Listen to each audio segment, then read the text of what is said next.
Computer science is a very large subject with lots of applications.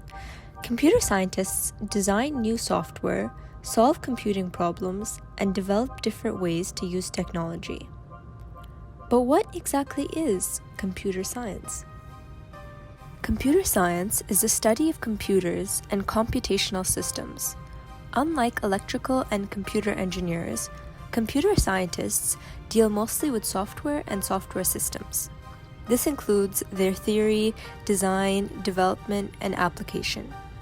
Principal areas of study within computer science include artificial intelligence, computer systems and networks, security, database systems, human-computer interaction, vision and graphics, numerical analysis, programming languages, software engineering, bioinformatics, and theory of computing. Although knowing how to program is essential to the study of computer science, it is only one element of the field.